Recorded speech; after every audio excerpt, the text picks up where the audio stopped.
बल्कि एक बहुत महत्वपूर्ण कंसेप्ट है महाभारत में। मैं आपको वो छोटी सी कहानी बताता हूं तो आप उसका आनंद ले पाएंगे कि भारतीय परंपरा में कितनी शानदार बात कही गई है। महाभारत आप जानते हैं क्या होता है ना। तो महाभारत का युद्ध चल रहा है कुरुक्षेत्र में, और युद्ध काफी सघन बिंदु पे आ चुका है, खतरनाक बिंदु पे आ चुका है। कौरवों की सेना बहुत बड़ी है, पांडवों की सेना छोटी है। बस पांडवों के पास ये है कि कृष्ण साथ में है, और कृष्ण की जो कूटनीति है, वैसे भी लठैती काम नहीं आती है, कूटनीति बहुत बड़ी चीज है लठैती की तुलना में, उसकी वैल्यू ज्यादा होती है। कृष्ण कूटनीति के इतने पुरोधा हैं कि उनके सामने बड़े बड़े जो बलशाली लोग हैं चल नहीं पाते हैं। अब हो क्या रहा है? अच्छा, कृष्ण को शुरू से अंदाजा था कि कर्ण को संभालना आसान नहीं होने वाला है, बाकी सबको संभाल लेंगे, कर्ण नहीं संभलेगा। तो कुंती ने कर्ण से एक निवेदन किया, और कर्ण ने अपनी माता से कहा, ठीक है माता जी, आप निश्चिंत रहें, आपके 5 बच्चे बचे रहेंगे। जिसमें निहित था कि मैं आपका एक बच्चा नहीं छोड़ूंगा, अर्जुन, बाकी सब छोड़ दूंगा। अब कुंती भी चिंतित है, क्योंकि वे बच्चे तो उसके हैं ना, बच्चे की चिंता किस मां को नहीं होगी। अब हो क्या रहा है युद्ध में? द्रोणाचार्य की मृत्यु हो चुकी है। अश्वत्थामा वाली कहानी आपने सुनी ही है। भीष्म भी युद्ध लड़ने की स्थिति में नहीं है, अब वो शैया पे लेटे हुए हैं, युद्ध नहीं लड़ रहे हैं। बहुत बड़े बड़े सैनिक कौरवों की तरफ के खत्म हो चुके हैं, हार चुके हैं।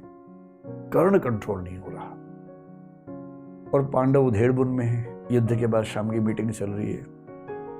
युधिष्ठिर एक ऐसा व्यक्ति है जो बहुत ही विनम्र है, संयमित है। आप युधिष्ठिर के मुंह से गलत बात आमतौर पर नहीं सुनेंगे, क्योंकि संयम बहुत ज्यादा है। लेकिन उस दिन उस कमजोर क्षण में युधिष्ठिर भी संयम खो बैठे अपना, और अर्जुन को बोल रहे हैं कि तुम तो कहते थे कि तुम दुनिया के सबसे अच्छे धनुर्धर हो भाई। अजीब हाल है, तुम कर्ण को मार ही नहीं पा रहे। काहे की तुम्हारी धनुर्विद्या, काहे का तुम्हारा गांडीव धनुष। ये सुनते अर्जुन को आग लग गई एकदम। और अर्जुन ने एक कसम ले रखी थी, प्रण लिया हुआ था कि यदि कोई मेरे गांडीव धनुष का अपमान करेगा तो मैं उसका जीवन ले लूंगा। ये प्रण लिया हुआ था, प्रतिज्ञा थी।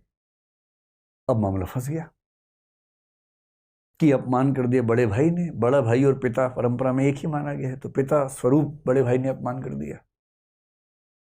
अब अर्जुन परेशान है कि यार मुझे प्रतिज्ञा पूरी करने के लिए अपने भाई का वध करना पड़ेगा।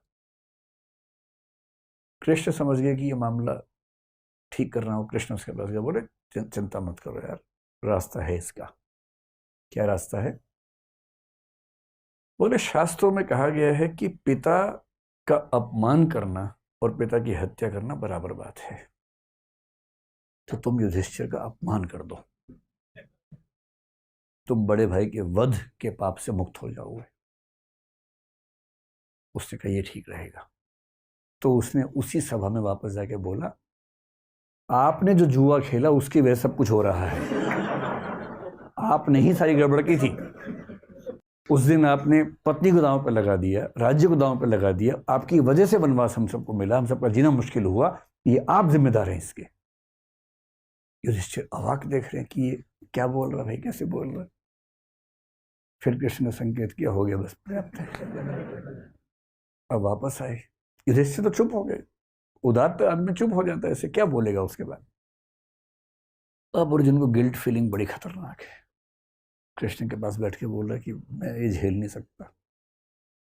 पिता की निंदा और पिता की हत्या बराबर है। मैंने पिता की निंदा की, यानी कि मैंने पिता की हत्या की है, और पिता की हत्या के बाद मैं जीवित रहूं ये संभव नहीं है। मैं तो खुद को खत्म करूंगा। सबने समझा है, पर वो अड़ गया ना, और फिर चिता तैयार कर ली गई उसके लिए। अब कृष्ण को लगा, बताओ यार, एक सॉल्यूशन निकाला है तो मामला दूसरा फंस गया। फिर कृष्ण ने मामला संभाला। कृष्ण तो मामला संभाल लेते हैं। कृष्ण बोले, देखो शास्त्रों में एक बात और कही गई है। तो अर्जुन तो तैयार था एकदम। तो उसने कहा, क्या कहा गया है? कृष्ण ने कहा, आत्म प्रशंसा और आत्महत्या बराबर है, इसलिए अपनी तारीफ कर लो, आत्महत्या हो जाएगी। अब ये कहानी कितनी सही है कितनी गलत है मुझे नहीं पता, क्योंकि मैंने तो इंटरनेट से कहीं ढूंढी तो पढ़ी है पूरी कहानी। पर एक रोचक बात है, आत्म प्रशंसा को, नार्सिसिज्म को आत्महत्या माना गया है। और इसका मतलब है कि हमारी कल्चर ये सिखाती है कि कोई भी बच्चा अगर उछल कूद मचाए कि मैं तो ये हूं, मैं तो वो हूं, तो ना, तुम ये वो नहीं हो, एक बहुत बड़े संसार के छोटे से हिस्से हो, उतने ही हो, उतना ही अपने आप को समझो।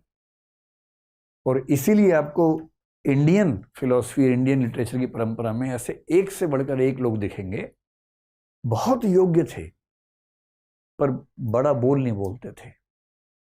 बड़े बड़ाई ना करें, बड़ा ना बोलें बोल, रहीमन हीरा कब कहे लाख टका मेरो मोल।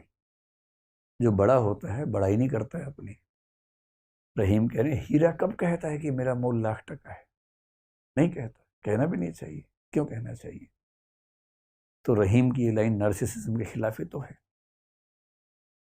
तुलसीदास जैसा आदमी जो इतना महान महाकाव्य, मतलब पूरी भारतीय परंपरा में सबसे महान महाकाव्य कौन सा मानता है? रामचरितमानस। भारत के दुनिया भर में मानते हैं, क्योंकि उतनी प्रसिद्धि किसी को नहीं मिली।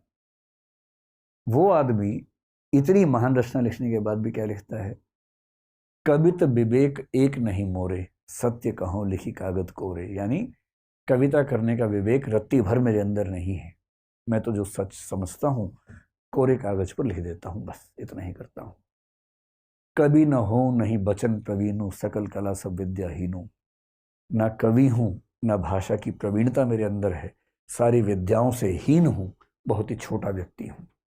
ये वो व्यक्ति कह रहा है जिसने दुनिया का सबसे सफल महाकाव्य लिखा है, क्योंकि उसके संस्कार ये कहते हैं कि अपनी प्रशंसा करना बहुत बुरी बात है। कबीर दास ने पूरी दुनिया में आग लगा दी, इतना अच्छा साहित्य लिखा, इतना अच्छा साहित्य लिखा। और जब किसी ने पूछा कि आप इतनी अच्छी कविताएं कैसे लिखते हैं, तो क्या कह रहे हैं? तुम जिन जान्यो गीति हैं वह निज ब्रह्म विचार। तुम जिनको मेरी कविताएं बता रहे हो ना, कविता वविता कुछ नहीं है, मैं तो अपनी बात भगवान के बारे में लिखता हूँ, आप उसको बोलते कविता है। कविता कहाँ? ना मैं पढ़ा लिखा हूँ ना मैं कुछ जानता हूँ। मतलब कबीर कह रहे हैं कि मैं पढ़ा लिखा नहीं हूं, जबकि उनका साहित्य पढ़ के लोग पीएचडी कर करके खत्म हो गए हैं, पर वो कह रहे हैं कि मैं तो पढ़ा लिखा नहीं। बड़प्पन की पहचान होती है अपने बारे में कुछ ना कहना, और ये बात भारतीय परंपरा में एक नहीं, दो नहीं, हजारों बार कही गई है।